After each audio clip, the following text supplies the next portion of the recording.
6 p.m. in Ezeka in the Nyong and Kele Division Central region of Cameroon. Ladies and gentlemen, it is the same time in Douala, Cameroon's economic capital city. Thanks and welcome to the primetime newscast on Equinoxe television with me.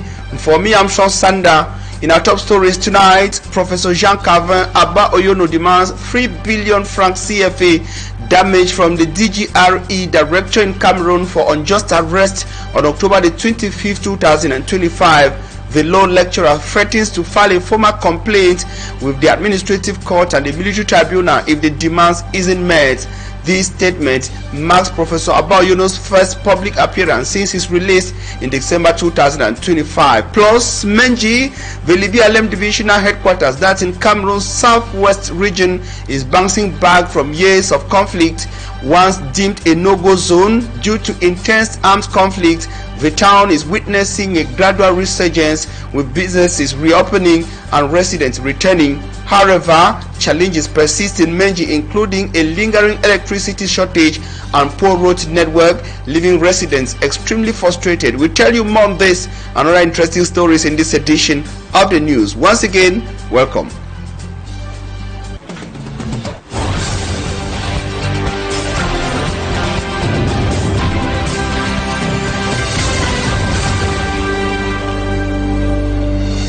We say thanks for making the right choice to be informed by the #1 television network across the Republic of Cameroon and Central Africa. It is Equinoxe. We are broadcasting live from Douala, Cameroon's economic capital city. Now, on to one of our top stories. Once considered a dangerous and almost impossible destination due to intense armed conflicts ravaging Cameroon's southwest region, Meni, the headquarters of the Libya-Lem division, is now showing signs of resilience and gradual recovery. The town, which was once isolated and abandoned by local inhabitants, most due to insecurity concerns, is beginning to see the reopening of businesses and a return to normal life. But amidst extreme challenges such as a poor road network, a lingering electricity shortage, water source shortage, among others, that is leaving the local inhabitants of Meni in the Libya-Lem division extremely frustrated.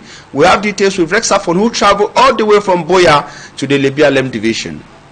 At the heat of the armed conflict that has plagued Cameroon's southwest region, extra spiritual commitments would have been recommended for anyone dreaming of traveling to Meni. The journey was not only impossible but also deadly. Now, the town, which serves as the headquarters of the Libya-Lem division, is gradually rising to its feet. Now Meni is much better than last year. Things are really improving. The authorities, the SU, the Jews, and all the armed forces, they join hands together so that at least we should live in peace. We should live in peace here. Some business spots have reopened and many more persons have returned to the once deserted town. From the observation now, we say business is really encouraging. Our greatest difficulty we are facing is transportation, especially from Chang. It's not easy. That is what makes us have some difference with Chang. We be selling at the same time because most of us buy from Bafoussam and Douala as with them together. Just our difference is the transport. That is our greatest problem for now. However, the people continue to lament the unavailability of electricity and other essential amenities. There is a call for, administrative return. Workers are in town, but they still move up and down. It is a burden to them because they cannot do their things, operate the way they are supposed to do. We are today in a digital world. So when you have to use other accessories in that perspective, you don't have lights. The town of Meni, once a very buoyant town and growing in infrastructure and other development activities that used to be here, is still lying in ruins due to the effect of the ongoing armed conflict that has brought an unwanted stop or pause to its developmental activities that it had taken on in the past years. And life has returned in most of the parts of the town, but others like these still remain hugely deserted. Reporting from the town of Meni, I am Rex Afon, Equinoxe Television. Rexafon from Meni in the Libya Lem Division Southwest region of Cameroon. And despite these hopeful signs of revival, the people, as we told you, continue to witness significant challenges, including persistent lack of electricity and other basic amenities like poor road network, which remains a constant source of frustration and hardship for the community. They are now calling on the powers that be to consider the effective implementation of projects that were abandoned since 2016 in Meni, that's in the Libya Lem Division. Now, and I will talk something else. A group of Cameroonians in Belgium have been arrested and detained for their alleged involvement in the armed conflict that is rocking the northwest and southwest regions of Cameroon. Reports say the Belgian authorities arrested them after reports that led to their investigations for the past months. We have details with Equinoxe in the following report. The three suspected leaders of the Ambazonia Defense Forces, the ADF, were remanded in custody following coordinated police operations in Antwerp and Landezeel. According to Belgian federal prosecutors, 4 people were arrested on Sunday after searches targeting individuals believed to be part of the ADF leadership living in Belgium. An investigating judge later ordered 3 of them detained. As of the immediate aftermath of the arrest, the specific names of these 3 individuals were not immediately made public by the federal prosecutors. The suspects are being investigated for possible crimes against humanity and war crimes connected to the armed conflict in Cameroon's northwest and southwest regions. Prosecutors say the investigation, launched last summer, focuses on allegations that funds were raised from Belgium to finance the armed struggle, purchase weapons and ammunition, and that instructions for attacks were allegedly issued from Belgian territory. The Belgian arrest come after similar investigations in Norway and the United States, highlighting increasing international attention on the external networks allegedly linked to the separatist insurgency. The case now moves to the Belgian courts as authorities determine the extent of the suspects' alleged involvement. The armed conflict, which escalated in 2017, has left a heavy humanitarian toll. United Nations figures indicate that more than 6,500 people have been killed, nearly 500,000 displaced, and over 1.5 million are in need of humanitarian assistance. Justly arrested. We told you too in our top stories that Professor Jean-Calvin Abaoyono, a well-known legal or law lecturer in Cameroon and political actor, has said that the Director General of the DGR in Cameroon, that is the external intelligence service of the country, will be able or will be forced to pay him the sum of 3 billion francs CFA as damages caused to him while he was unjustly arrested and detained on the 25th of October 2025. According to the law lecturer, a formal complaint will be sent to the administrative court and the military tribunal if the director of the DGRE doesn't accept the sanctions. It was his first outing since he was released last December, as Smart Njikan tells us in the following report. Several weeks after his release from prison, Professor Jean-Calvin Abaoyono, who has been quiet, has finally spoken out via a letter he forwarded to the General Director of the External Research, DGRE, in Yaoundé. In his letter, the University Don recalled how on Saturday, October 25, 2025, individuals, all in civilian outfits, masked and heavily armed, broke into his house at about 7 a.m. in the morning. He was later forcefully taken into a vehicle, black Pajero, as his wife and kids remained in tears. He was taken to the Central Judicial Service, said in Yaoundé. Jean-Calvin Abaoyono continued his story by adding that his arrest without a convocation and official document was just a kidnap case. For him, it was usurping of power by the DGRE. Kidnapped on October 25, 2025, Jean-Calvin Abaoyono says he was tortured because of his closeness to Professor Maurice Kamto and Issa Chiroma Bakari. He sees this as a misuse of power by politicians who went against the laws of the Republic and Decree number 94/003 of the 23rd of February 1994, which created the DGRE. Kidnapped, as he puts it, he was deposited as if he was a human parcel insert and later released on December 5th, 2025, after 42 days of lack of liberty. Professor Jean-Calvin Abba-Oyono has evaluated the damages at 3 billion francs CFA.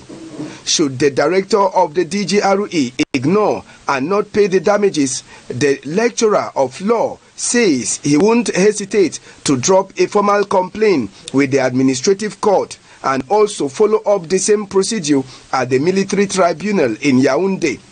Professor Jean-Calvin Abba-Oyono also adds that before the end of the week, a formal complaint will be made against the elements of DGRE who kidnapped him October 25, 2025. Thanks, Simanjik and Gabriel. Now, the divisional officer for Izeka, that's in the Nyong and Kele division of the Central Region of Cameroon, Aurelien Bamjo Njor, has promised to ensure that justice is served for a man who was brutally killed over an alleged land dispute. He says measures have been put in place to ensure that a proper investigation is carried out. Our reporter Malak Glory visited the crime scene and spoke with members of the affected community. Her reports.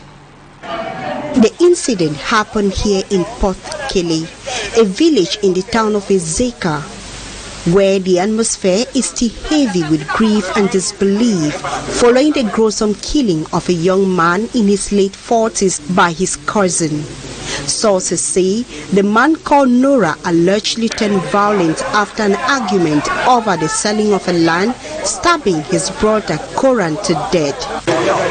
Nora, parce qu'on l'appelle Nora Sanjo, a tué Koran. J'ai dit ok, c'est comme ça que l'équipe donc monte quand je... And according to family members, the incident occurred right in front of people who refused to stop the criminal. Quand le crime s'est produit, il y avait des gens. He adds that these people are the ones who say exactly what happened before his uncle was killed. Il faudrait que ces gens-là nous expliquent comment on peut tuer quelqu'un ici et la personne qui a tué fuit. C'est encore de plus l'arrêter alors qu'il y a des gens. According to him, he tried stopping the suspect from escaping but was halted by some village elders. The divisional officer of Izeka immediately arrived on the scene to evaluate the situation. Alors, le message est celui de la sensibilisation. While on the scene, he calls on the local population to remain vigilant and to collaborate with forces of law and order to report any suspected case, emphasizing on the continuous sensitization to maintain peace and security in Izeka, but promised that the culprits will be arrested and punished accordingly. Donc, ce qui est sûr, c'est que nous allons mettre la main sur le délinquant et il sera traduit devant les barreaux afin que justice. This is happening weeks after a similar incident occurred in Bumyebel, 6 kilometers away from the area. A disturbing situation to the people who decry increasing level of insecurity in Izeka, those calling on the authorities to come to their aid. And in a related story, land disputes constitute a primary source of social tensions, violence and insecurity across Cameroon, often pitting communities against each other, local population against the state of Cameroon and farmers against nomadic herders. These conflicts are deeply rooted in a complex and overlapping land tenure system that combines statutory law with customary practices, resulting in frequent and often violent clashes as we have in the following report with Babila Jonathan. Through this ministerial decision, the Minister of State Properties, Surveys and Land Tenure of Cameroon announced a land certificate due to irregularities that violate private state property and national land. About a month later, the same land title is rehabilitated on grounds that the information that led to the earlier decision was inexact. The second decision will be overturned 2 months later. Plus globalement, on parlera de corruption. Political analyst Dr. Jean Jaurès Nkapu highlights corruption as the main cause of such forward and backward moves, but land law expert and civil administrator Dr. Asongwe Cletus attributes the situation to human errors and the gap between the manual and digital age. The procedures involved in the issuance of a land certificate are handled by human beings, and that in itself is an avenue for errors. Every human endeavor must have errors, but now it becomes a problem when it is exaggerated. We have situations of land certificates that were issued in the early years, land certificates that were issued before 2010. Those land certificates were issued manually, and so there was no computerized system to retrace them. And now with the new geodesic system that has been put in place, land certificates today are computerized in such a way that you cannot do a land certificate on a space where a land certificate was issued and computerized. But now we find situations where those olden days land certificates issued maybe in the early 2000s, that were not computerized, generally are difficult to be retraced. The multiple land disputes, especially in major urban centers where land is under significant pressure, have called into question the value of a land certificate in Cameroon. Because it's an instrument that can be used to obtain loans as guarantee for loans and other rest. But like you rightly said, we have a few cases. We have cases here and there where the land certificate is withdrawn or cancelled. Those are things that are also provided for by the law. There are conditions which are supposed to be met for a land title to be valid. And so when those conditions are not met, the land certificate is not valid and therefore can be withdrawn or can be cancelled. Concerning the fact that beginning April 1, 2026, the Cameroonian Ministry of State Properties, Surveys and Land Tenure has authorized third-degree traditional chiefs to issue provisional documents recognizing land occupation. It says the documents to be issued by traditional leaders is not synonymous with and does not substitute a land certificate. That document is not a land certificate itself because the law still remains the same. That text still remains that land certificates are the only certification of property right in Cameroon. He adds that the new document aims to secure customary land rights and reduce disputes. In the meantime, the traditional leaders are now awaiting accompanying measures to facilitate implementation. Out of Cameroon, the conflict between Israel and Iran has escalated into the fifth day, marked by intense strikes in Lebanon and threats to the strategic Strait of Hormuz. International powers, including the United States and France, are deploying military assets as the death toll rises and several countries begin evacuating their citizens. This regional instability has triggered a global economic shock, causing oil prices to soar, a financial market going into fragility. Our reporter Leo Manero has more in the following report. The conflict between Israel and Iran entered its fifth day on Wednesday, marked by the intensified strike and the worrying expansion of the regional front. Explosions were heard at Beirut while Tehran continues to missile fire in retaliation against Israel and positions in the Gulf. In Lebanon, at least 11 people were killed in Israeli strikes targeting southern Beirut and the Baalbek region, according to the health authorities. A hotel in Hazmaid in the capital eastern suburb was also hit. The Israeli army maintains that it is continuing operations against Hezbollah with the goal of disarming the group. On a strategic level, Iran's Revolutionary Guards declared that total control over the Strait of Hormuz as a key maritime corridor through which a major portion of the world's oil transit, a claim with heavy consequences for the international economy. U.S. President Donald Trump indicates that the United States Navy could escort oil tankers if necessary. In Europe, President Emmanuel Macron announced the deployment of the aircraft carrier Charles de Gaulle to the Mediterranean as part of the French military reinforcement in the region, while several countries are organizing the evacuation of their citizens. Financial markets are reacting violently to the escalation, with soaring oil prices as crash in Asian market, leading to the brief suspension of Seoul Stocks Exchange and high volatility expected in Europe. According to the provisional accumulation tolls, the conflict has already claimed more than 800 lives as the International Committee fears at lasting regional conflagration. That's all for the first part. Stay with us for Talking Point.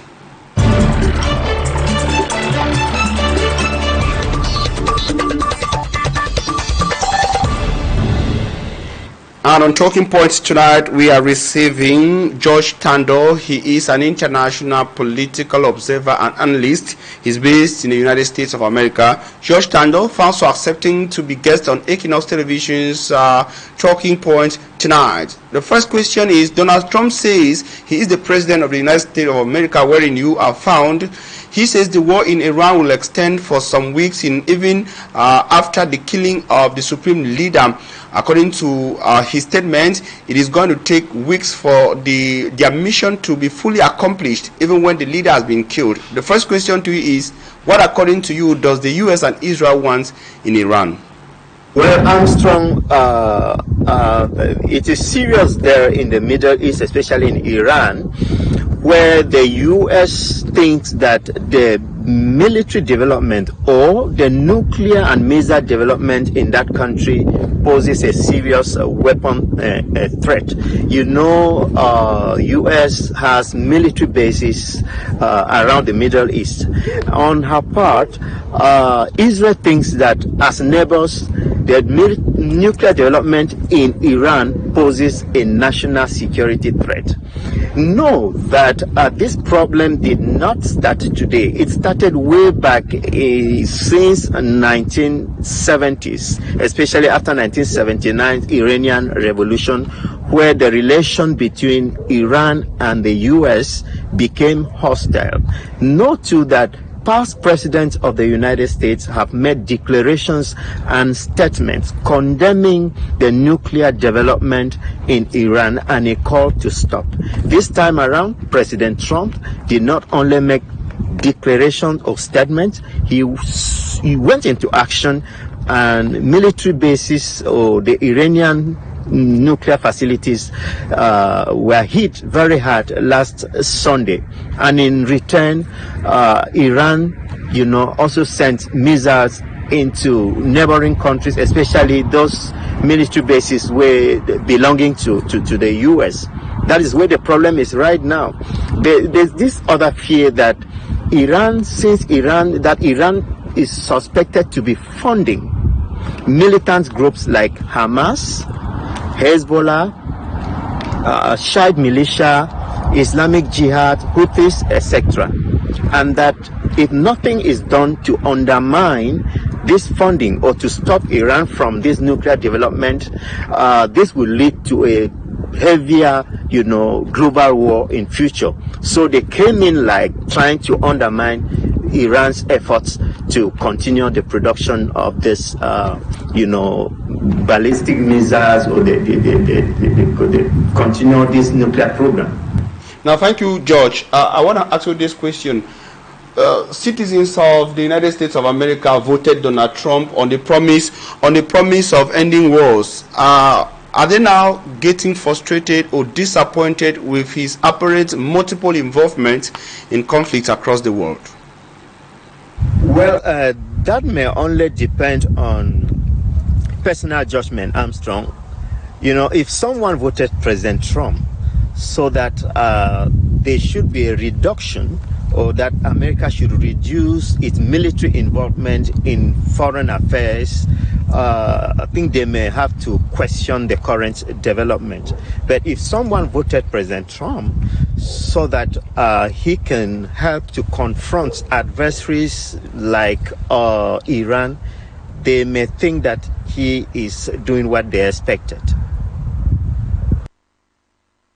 Is Iran or are Iranians capable of resisting even after the killing of their supreme leader, the Ayatollah?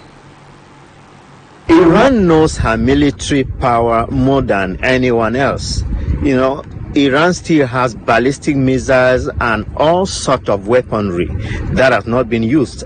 And you know, when crises like this start, conflicts like this start, or I don't want to say war, you know, both sides are always excited to use whatever they have in order to boost their might and the rest. I'm not sure Iran has used up to 1/10 of what she has. And, you know, should it mean that they go applying this or using these weapons against the US and Israel, it may prolong the war. Iran may also use proxies like armed proxies like the Hezbollah, Hamas, and all those armed groups that I earlier on mentioned. And these armed groups are dotted all over the Middle East. They may start offensive action against, you know, these countries. And when these actions start, it may prolong the war, it may prolong the conflict. Also, the command structure of Iran is in such that even after the killing of Ali Ayatollah, the spiritual leader, his successor took over. And his successor may continue to give military directives and commands for actions to continue taking place. And if this happens, it's going to prolong the war.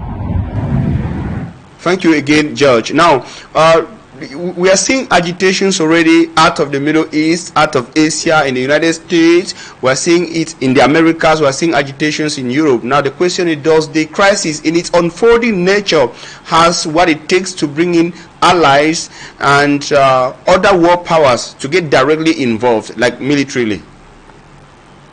Yes, of course, there could be a regional spillover of the crisis through retaliations. Remember that Iran decided to, you know, go into striking U.S. military bases in various countries or Gulf states, like in Iraq, in Bahrain, in Saudi Arabia, in the United Arab Emirates.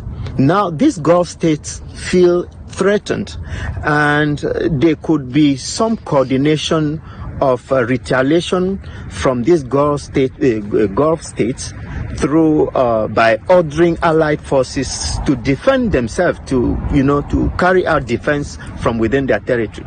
And if this happens, it's going to prolong the war, and you don't know who else will be involved in the whole matter, because when this keeps going on, that is how the crisis is going, or the war is going to extend. Now, TARLUSI, George TANDO, who or what can stop this other disturbing conflict in the Middle East that, of course, has again drowned the area into troubled waters and shaking the entire world? Yes, Armstrong, the people that can stop this war, number one, is President Trump himself. If he feels that he has achieved what he wants, or U.S. has achieved what they want by destroying these military facilities in Iran, he may call for a withdrawal of the U.S. forces and also cause Iran into a negotiating table. Number two, if Benjamin Netanyahu of Israel thinks that what has happened to Iran happens to their satisfaction and they no longer feel threatened, he can give in for negotiations too, or for a ceasefire. Then you have some major powers of the world that are in alliance or like friends to Iran. I'm talking of Russia, I'm talking of China. They have connection with Iran. These two major powers can cause Iran to withdraw, can cause Iran, or they can negotiate for a peaceful settlement. They can negotiate, they can do some kind of diplomatic negotiation backstage and call for ceasefire. It is possible. The last but not the least, or the next person to intervene is the UN, the United Nations organization. Though some people look at it as, the defunct League of Nations, as toothless bulldog, because, in the face of the US, the United Nations seems to be very, very mute on things that concern the US. They do some kind of, they can make calls for negotiation, they can push for dialogue.